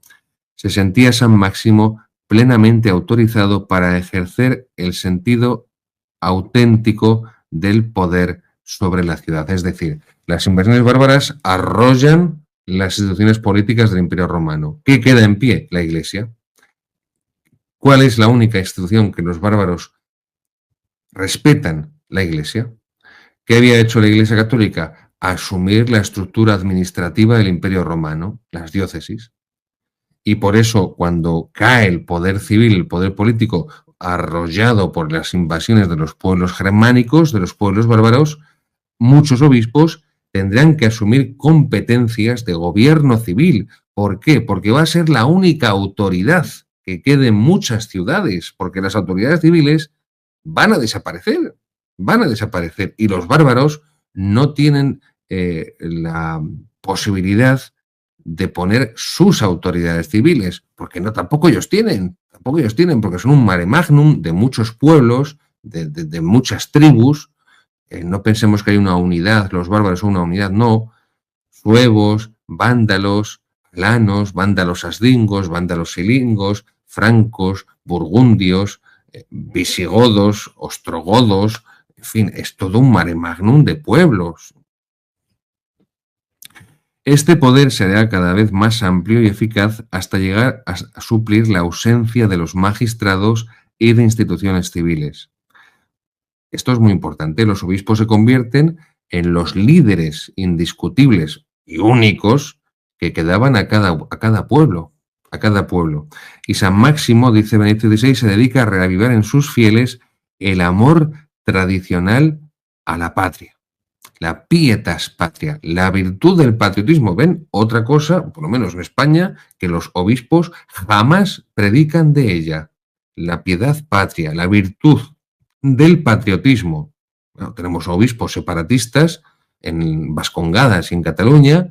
Entonces, claro, pues un vasco, un no vasco no puede ser obispo en Vascongadas. ¡Viva la universalidad, la catolicidad de la Iglesia! Un no catalán no puede ser obispo en Cataluña. ¡Viva la catolicidad, la universalidad de la Iglesia! Bueno, esto es lo que tenemos. En suma, el tono y el contenido de los sermones de San Máximo implican una profunda conciencia de la responsabilidad política del obispo en unas circunstancias históricas específicas, porque el obispo es el centinela, eso significa episcopo en griego, centinela, guardián de la ciudad y de la Iglesia, evidentemente, claro, la ciudad de Dios, Están situados, por así decirlo, en una roca elevada de sabiduría para la defensa de los pueblos, que ven desde lejos los males que van a llegar. La función también que tiene profética el obispo, la función que tiene defensiva, por eso llevan el cayado no es porque sean cojos, porque los pastores fueran todos cojos y tuvieran que llevar un cayado para apoyarse, no, el cayado es para defender a las ovejas del rebaño de los lobos. Esto lo explica muy bien Benedicto XVI, no recuerdo si fue una homilía del Jueves Santo o en otro momento, pero uno de los textos homiléticos magníficos de Benedicto XVI explica la función del báculo episcopal como arma defensiva del pastor contra los lobos que atacan al rebaño. Claro, como con el Vaticano II ya no hay enemigos, como los obispos no defienden a los fieles, pues el báculo es algo ornamental, está de adorno. Bien, sigue explicándonos Benedicto XVI cómo este análisis histórico, literario que hace sobre los sermones de San Máximo de Turín muestra la responsabilidad de la autoridad jerárquica, de la autoridad eclesiástica, en un contexto de disolución civil, habla del ejemplo, ya lo explicamos en otro programa, por ejemplo, de San Eusebio de Vercelli o de Erceli, que vivía como un monje en su ciudad, y de San Máximo de Turín como un centinela en la roca más elevada de la ciudad. También habla Benedicto XVI como ya Juan Pablo II en la encíclica, o mejor dicho, exhortación postsinodal Ecclesia in Europa de 1999, sigue hablando de que las obligaciones del creyente siguen presentes con respecto a su ciudad y a su patria. El creyente tiene obligaciones hacia su patria, insisto, por la pietas patria, la virtud del patriotismo que corresponde al cuarto mandamiento de la ley de Dios: honrarás a padre y madre, y por lo tanto a tus antepasados, y a la terra patrum, a la tierra de tus antepasados, tu historia, tu cultura, tu lengua, tus raíces históricas. Benedicto XVI habla también de cómo los compromisos del buen cristiano incluyen que sea un honrado ciudadano.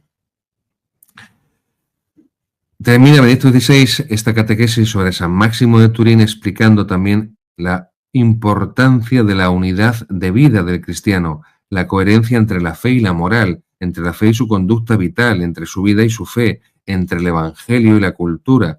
Cuando el Evangelio cristianiza una cultura, cuando el Evangelio penetra en esa cultura, cristianizándola, evangelizándola, se puede decir que ese pueblo ya ha asumido en profundidad el Evangelio. Cuando desaparece la cultura católica, la cultura cristiana de un pueblo, ese pueblo ha caído en la apostasía. Y esto es la realidad que tenemos en los países antiguamente cristianos de Europa. Y termina citando el Vaticano II, la Constitución Gaudium et Spes, número 43, cuando habla de que los fieles deben afanarse por cumplir fielmente sus deberes temporales guiados por el espíritu del Evangelio. Es que esta es la misión del seglar, esta es la misión del fiel laico, la consacratio mundi, la consagración del mundo. Ellos, por su misma fe, están más obligados a cumplir cada una de sus obligaciones cristianas según la vocación a la que han sido llamados. Los fieles tengan un deseo cada vez mayor de ejercer en todas sus actividades terrestres, uniendo en una síntesis vital los esfuerzos humanos, domésticos, profesionales, científicos o técnicos con los bienes religiosos, bajo cuya altísima dirección todo se coordina para la gloria de Dios y por lo tanto para el bien de la humanidad. Todo lo que sea para la gloria de Dios redunda en bien de la humanidad, y todo lo que no sea para la gloria de Dios redunda en un mal para la humanidad. Por eso la secularización de la cultura que se produce desde especialmente y más rápidamente desde la revolución cultural de 1968, por eso ha sido tan destructor para la religión católica, para la cosmovisión cristiana, porque ha destruido, ha desmantelado la cultura católica, y la Iglesia jerárquica, los funcionarios eclesiásticos no han presentado batalla, no han luchado, no han hecho absolutamente nada por mantener la cultura católica de los pueblos. Entonces ha llegado una avalancha o una cultura anticristiana, anticatólica, inmoral, o mejor dicho, amoral, y la Iglesia ha dejado que le coman el terreno de la cultura, y por eso impera ahora una cultura atea en estos antiguos países de tradición católica firmísima, no digo ya de siglos, en el caso de España, con más de un milenio, por eso la propia jerarquía eclesiástica tampoco ha suscitado intelectuales católicos para que evangelizaran la cultura, y la Iglesia contemporánea pues no tiene el menor interés en suscitar personas que evangelicen la cultura, que evangelicen el pensamiento, que se conserven el sentido de las tradiciones cristianas, de la Semana Santa, de la Navidad, de todo el calendario litúrgico. Por ejemplo, y voy a concluir ya, llama poderosamente la atención un fenómeno que se da en España, que es que cuanto mayor es el grado de ateísmo, cuanto mayor es la apostasía de la misa del domingo, cuanto mayor es el número de personas que conviven en pecado en lugar de recibir el sacramento del matrimonio, mayor es el número de personas que se inscriben en las cofradías y hermandades de Semana Santa. Evidentemente aquí hay un problema muy serio, muy grave, porque yo entendería que aumentar el número de los cofrades de las, insisto, hermandades y cofradías de Semana Santa, lo entendería cuando hubiera una mayor asistencia a la misa del domingo, una mayor recepción del sacramento del matrimonio, del sacramento de la penitencia. Y esto es totalmente contrario. Luego se está produciendo una folclorización de la fe. Se está reduciendo la fe a un folclore vacío de sentido religioso. Por eso es tan importante la misión del obispo como episcopo, como centinela, como guardián, que tiene que suscitar esa cultura cristiana, que tiene que transmitir esa cultura cristiana, que debe contar y debe formar a sus sacerdotes para que difundan esa cultura cristiana. Y si esa cultura cristiana ya existe, pero se ha olvidado, se ha volatilizado, ha desaparecido, hay que recuperarla, porque además la cultura cristiana está directamente unida a la celebración del misterio cristiano, que es la Sagrada Liturgia, la Santa Misa. La Santa Misa. Recuperar el sentido sagrado de la misa, recuperar la reverencia, la sacralidad, el sentido de misterio de la Santa Misa, es el primer paso para volver a llenar de contenido católico, de sentido religioso, trascendente, sobrenatural, todos los elementos de la cultura cristiana de nuestros países.